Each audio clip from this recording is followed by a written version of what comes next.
Hola chicos, buenos días, bienvenidos a esta su última clase de estructuras socioeconómicas de México. El día de hoy vamos a tratar tres temas muy importantes, que de hecho son subtemas, con los cuales vamos a terminar la materia. Y estoy hablando de lo que pasó con Felipe Calderón. ¿Por qué no voy a tocar el tema de Enrique Peña Nieto? Porque es un tema que estuvimos analizando ya en clases azules, en el cual estuvimos hablando o analizando cuáles fueron las llamadas reformas estructurales, que de hecho fueron 11 las reformas estructurales que tuvimos. Y estas 11 reformas pues tuvieron mucho que ver y que de hecho algunas ya no están operando porque hubo un reversazo a esas 11 reformas o algunas de esas 11 reformas con el gobierno de Andrés Manuel López Obrador. ¿Por qué se llamaron estructurales? Porque cambiaron en muchas cosas, en muchos sectores a nuestro país. Recuerden que ustedes lo analizaron y que de hecho ya me enviaron su evidencia. Cambiaron el sector energético, el sector educativo, el sector de salud, el sector laboral también lo cambiaron. Entonces hubo muchísimos cambios en nuestro país por o derivado de esas 11 reformas estructurales de Enrique Peña Nieto. Estas reformas de Enrique Peña Nieto vienen o son el resultado de un pacto que él realizó cuando inicia su gobierno con todos los partidos, que se llamó Pacto por México. Lo que trataba era de eliminar el hecho de que por ser de un partido del presidente, todos los diputados o senadores de otras fracciones, o de otros partidos, no votaran a favor de la reforma, a pesar de que fuera benéfica para nuestro país. Y eso pasaba desde mucho tiempo antes. Por ejemplo, algunas de las reformas estructurales que logró Enrique Peña Nieto ya habían sido propuestas o ya había sido presentada la iniciativa por Felipe de Jesús Calderón Hinojosa. ¿Pero por qué no se logró? Bueno, porque en este caso otros partidos como el PRI y como el PRD estaban en desacuerdo en aprobar una reforma que fuera iniciativa del presidente, que era de extracción panista. Entonces, por eso suceden estas situaciones. Y así como fue en esa circunstancia, en ese tiempo, también lo pretendían hacer con Enrique Peña Nieto. Entonces decide hacer algo llamado Pacto por México. Este llamado Pacto por México pues era precisamente que se hiciera un pacto y que se aprobaran las iniciativas que llegasen a ser benéficas para el país, independientemente de quién las proponía, o del partido o de la extracción partidista de la persona que las propusiera. ¿Ok? Bien, entonces, en el caso de Felipe de Jesús Calderón Hinojosa, fue el gobernante de nuestro país, en este caso el presidente de la República, del año 2006 al año 2012, que fue elegido Enrique Peña Nieto. ¿Ok? Felipe de Jesús Calderón Hinojosa se encuentra con un Congreso completamente dividido. Aquí algo bien importante en nuestro país. Mucho se pidió o se pugnó porque hubiese democracia partidista y hubiese el Congreso dividido en todos los partidos, que hubiera pluralidad partidista. Porque recuerden que unos presidentes antes analizamos que había una hegemonía. Primero era totalmente un partido en el poder. Después hubo una hegemonía partidista donde ya dicen, bueno, vamos a incluir los representantes de representación plurinominal, valga la redundancia, y entonces decíamos no se lograba tanto porque al final de cuentas pues seguía siendo mayoría priista y entonces pues se seguía aprobando lo que el presidente priista decía. Cuando entra Felipe de Jesús Calderón Hinojosa a la presidencia, se encuentra con un Congreso completamente dividido, que al final de cuentas eso era lo que buscábamos en el país, eso era lo que buscábamos en la democracia. Lamentablemente, ya estando ahí, los diputados y senadores de cualquier extracción partidista ya no votan tanto porque la reforma sea buena o sea mala, o proponen lo que sea bueno o malo para el país, sino en muchas ocasiones, no generalizo porque habrá los congresistas que sean distintos, pero en la mayoría de las ocasiones se hace con la finalidad de salir beneficiado el partido político, ¿ok? Y en este caso directamente o que se note ante la sociedad que ese partido lo hizo para que en las siguientes elecciones pues sea favorecido con el voto de la población. Eso es lo que tratan de lograr. Pero les digo, pues se supone que la utopía sería, este Congreso es el mejor, cuando hay de todos los partidos y que no hay una mayoría total de un partido. En el año 2012, Enrique Peña Nieto continúa con este Congreso dividido, pero lo logra unir un poco con el Pacto por México. Y hoy en día, con Andrés Manuel López Obrador, nuevamente tenemos una hegemonía partidista, porque Morena tiene mayoría en el Congreso. Entonces, por eso se aprueba la mayoría de las cosas que el presidente propone, o en este caso, da la iniciativa, ¿ok?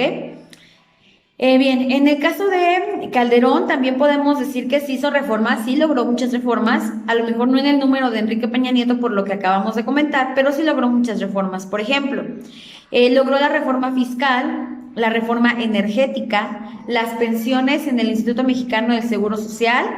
También logró lo del EISSSTE, que en este caso también es seguro social, pero para los trabajadores del Estado, o sea, del gobierno, y liquidó Luz y Fuerza del Centro. Este es un tema muy importante. Y digo que es muy importante porque resulta que a muchas personas esto no les pareció adecuado. Recuerden, vimos ya el tema de las paraestatales, de la administración centralizada, la administración descentralizada, y ahí vieron ustedes el tema de Comisión Federal de Electricidad. También analizamos el artículo 28 constitucional y hablamos de las reformas que él tuvo. Por ejemplo, el que la banca central tuviera una autonomía, pero al mismo tiempo que estuviera prohibido el monopolio, el estanco, el acaparamiento. Y dijimos que las únicas empresas monopólicas que de alguna forma están aprobadas son las del gobierno, que en este caso en su momento fue Pemex, Comisión Federal de Electricidad. Tú no vas a poder contratar otra empresa que no sea comisión para que te dé servicio de luz en tu casa o en tu negocio o donde quieras. Entonces esto lo que trae consigo es que cuando existía Luz y Fuerza del Centro era también una empresa que dotaba de servicios de electricidad, pero era, de luz, pero era en algunas zonas del país. Entonces, Felipe Calderón, por decreto, decide quitar o liquidar Luz y Fuerza del Centro y que solamente en todo el país se quede Comisión Federal de Electricidad. Esto, lógico, trajo consigo muchos despidos. Muchas personas también fueron recontratadas por comisión para esos lugares, pero también contrajo muchos despidos. Por eso fue muy criticado por esta situación. Otra cosa que caracterizó el gobierno de Felipe Calderón Hinojosa, dentro de muchas otras cosas que ustedes pusieron en su línea del tiempo, que recuerden que esto es de manera rápida, porque pues no podríamos hablar de todo el sexenio de un presidente en tan poco tiempo, pero vamos a decir lo que lo destacó, o sea, lo que lo caracterizó en nuestro país y en el mundo. También fue la guerra contra el narcotráfico. Resulta que cuando estaba Vicente Fox Quesada, empiezan a atacar un poco al narco en algunos lugares del país y pues el narco se ve afectado. ¿Qué es lo que sucede?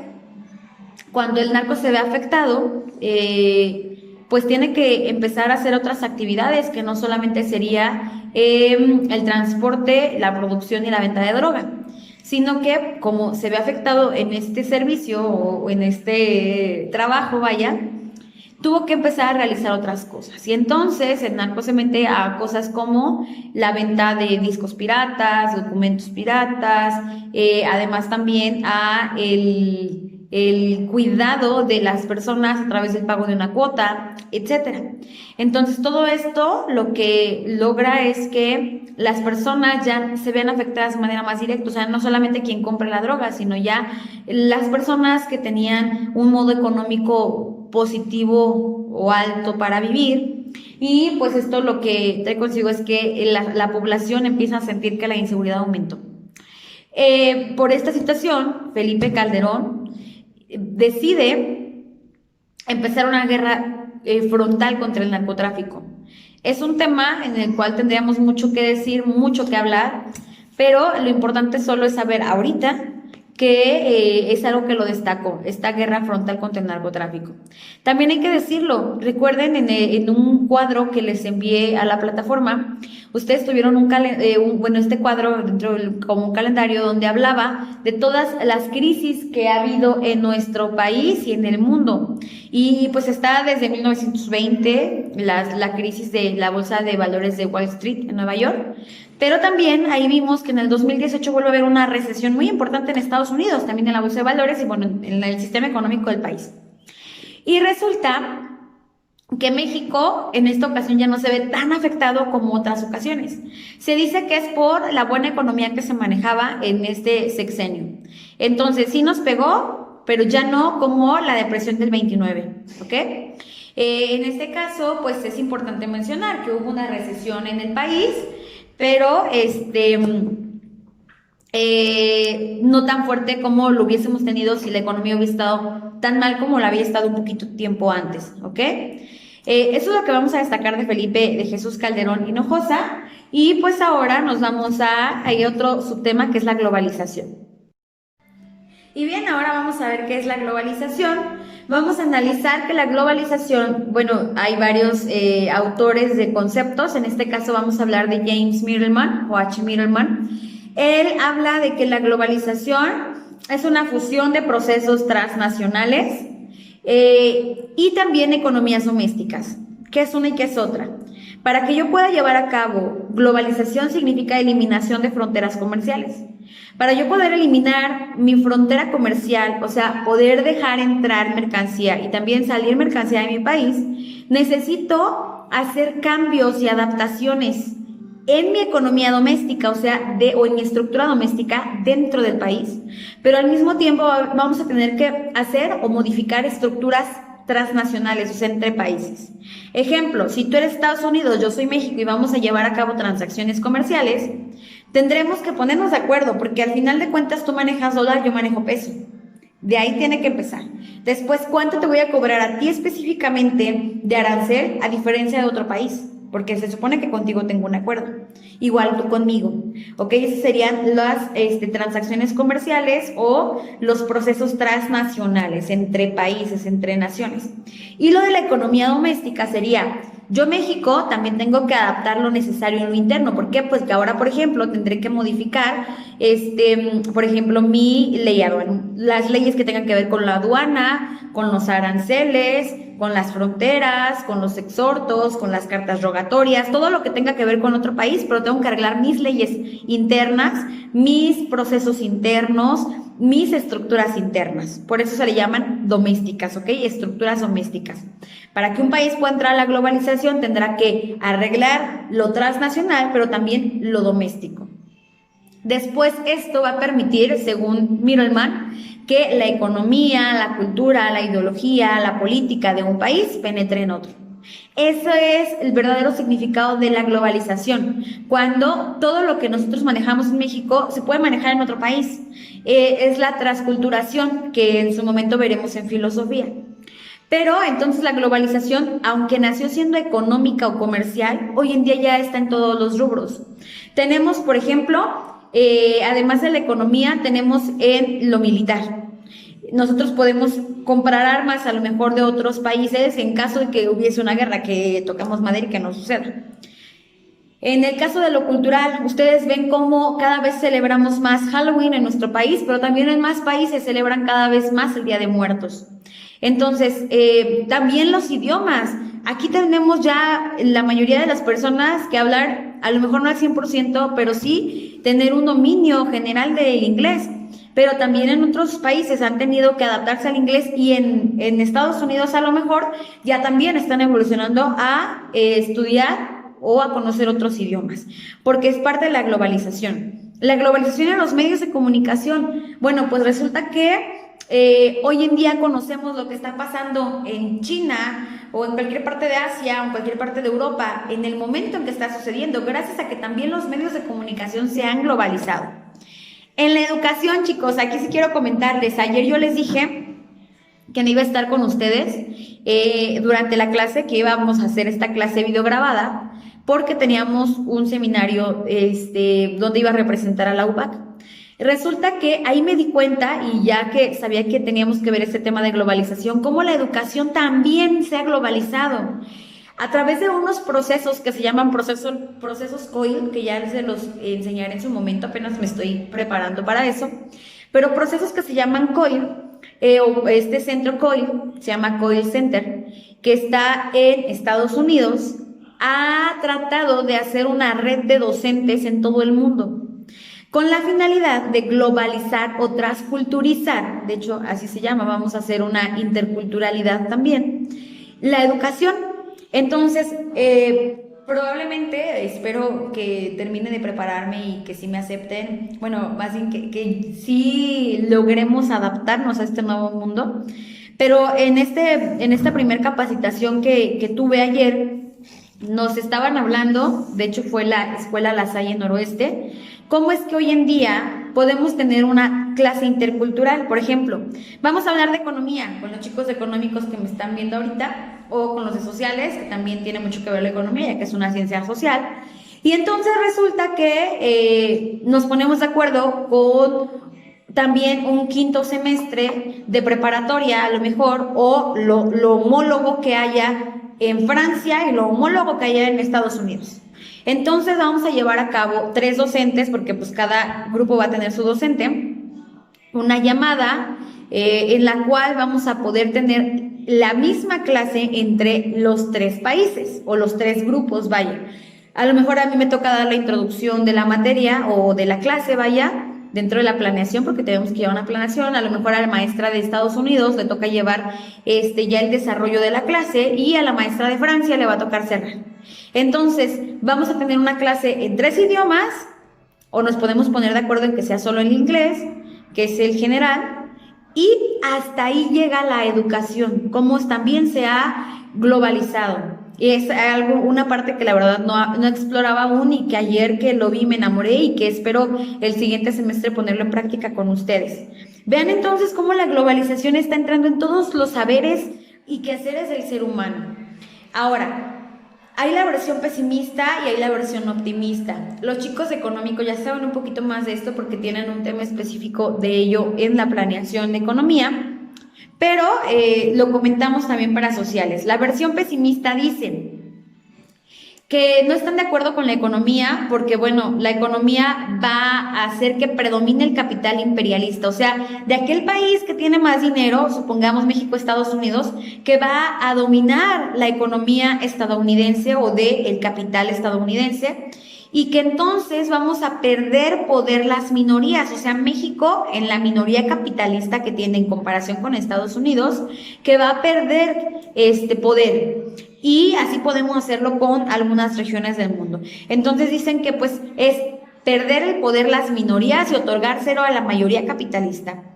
Después también dice que esto lo que hace es que haya una constante competencia, pero que no siempre sea una competencia leal. ¿Por qué? Porque una empresa pequeña no se va a poder poner con una empresa transnacional en costos, lo que ya hemos comentado, ya que a lo mejor esa empresa transnacional pues compra a su proveedor en una masa grande y entonces le dan muy barato, mientras que a lo mejor tú no compras tanto y te dan un poquito más caro. Entonces, que aunque quieras dar el mismo costo que ellos, pues no te generaría ganancias o incluso puede generarte pérdidas. Por eso la versión pesimista de la globalización dice esta parte de que no, porque va a haber riesgos. Dice también que dentro de lo que son las características de la globalización, que es de un autor que se llama Rodolfo Cerdas dice que además la globalización es planetaria, o sea que es un fenómeno que se va a proyectar en toda la orbe, en todo el mundo. Dice que es universal. ¿Por qué? Porque no solo es economía, es en todos los quehaceres del ser humano, universalmente. Asimétrica, porque según el lugar y el tiempo en el que sucede la economía en un país, va a generar consecuencias positivas o negativas, y por eso es asimétrica, porque para unos es buena y para otros va a ser tal vez mala. Desigual, esto tiene que ver con la anterior. Su influencia y mecanismos se van a distribuir de manera desigual, ¿ok? No va a ser como con las mismas oportunidades o el mismo grado de competencia para todos. Y por último, impredecible. La globalización es tan impredecible como, y les ponía un ejemplo. Resulta que el todavía presidente de Estados Unidos, Donald Trump, el día de hoy se levanta de malas y pone un tuit en contra de los mexicanos, donde dice que va a cerrar la frontera por una semana a nuestro país como castigo, etcétera, ¿no? Por el voto latino tal vez que no le favoreció. Y entonces eso hace que la bolsa de valores, o en este caso las acciones ofrecidas en la bolsa de valores de México, se caigan. Y entonces es pérdida. Y entonces eso se va a ver reflejado en que sube el dólar. Y vean, es impredecible, porque a lo mejor pensaban que iba a la alta y resulta que con un tuit del presidente de Estados Unidos va a la baja. ¿Ok? Por eso es impredecible. No podemos asegurar qué va a pasar. Tenemos que estar viendo qué es lo que sucede con los actores políticos, con las economías, inclusive con los capitalistas, o sea, estos dueños del capital. Sus decisiones van a influir en lo que pasa en el mundo económicamente hablando, sobre todo cuando son relaciones comerciales tan estrechas como México-Estados Unidos. Ahora, la versión optimista. La versión optimista dice que es una nueva era de la riqueza y que da un crecimiento de oportunidades a quien antes no la tenían. Aquí sí creo que México en algunos casos ha salido favorecido. Por ejemplo, no toco el tema medioambiental porque sé que en ese tema la cuestión de los aguacateros, ahorita en Michoacán estamos como que ya no estamos tan convencidos de que se siga llevando la producción de aguacate porque pues también estaba económicamente hablando la producción de aguacate para los aguacateros, que resulta que ya quieren pues tener huertas de aguacate en todos lados y no todos los suelos son aptos para eso. Esto ha causado deslaves, esto ha causado erosiones, esto ha causado cambio climático, porque han talado cerros para poder ahí, o montes, para poder ahí tener sus huertas. Pero les digo, sin tocar el cambio climático, vamos a lo económico. Tal vez los productores de aguacate no habían tenido tanta entrada económicamente hablando hasta que se empezó a exportar. Entonces vean la globalización comercial, económica que se dio y que también el acuerdo que se tenía y que ahora es uno nuevo, pero pues es parte de eso, con Estados Unidos, con el Telcán, ayudó a que los productores aguacateros michoacanos, que nada más hacían su producción y venta en el país, pudieran ahora distribuir y vender a otros países. Y esto ha generado una entrada de dinero de verdad mágica. Vemos cómo cuando está lo del Super Bowl, que de hecho estuvimos a punto de ser afectados, se vende muchísimo aguacate en Estados Unidos. Entonces, pues la mayoría del aguacate, si no es por decirlo todo, entra de México a Estados Unidos. Y resulta que cuando estaba lo del Super Bowl, estuvo a punto de que no se dejara entrar. Entonces ya estaban allá en la frontera los trailers de aguacate y fue cuando el presidente se molesta, según cierra la frontera, bueno, no según, cierra la frontera y se estaba a punto de echar a perder la producción de aguacate. Creo que se lograron hacer las negociaciones necesarias para que se abriera y pasó. Y fue todo un éxito. Pero vean cómo depende nuestra economía ahorita de estas transacciones comerciales. Por eso no es tan viable que digamos proteccionismo, porque sería echarnos muchos enemigos encima. ¿Ok? Bueno, chicos, eso sería en cuestión de la globalización, eso sería en cuestión de Felipe Calderón. Y les voy a mandar a los chicos de sociales el apunte de globalización, económicos ya lo tienen. ¿Sale? Les pido entonces a los de sociales hagan su apunte y me lo envíen al grupo de WhatsApp.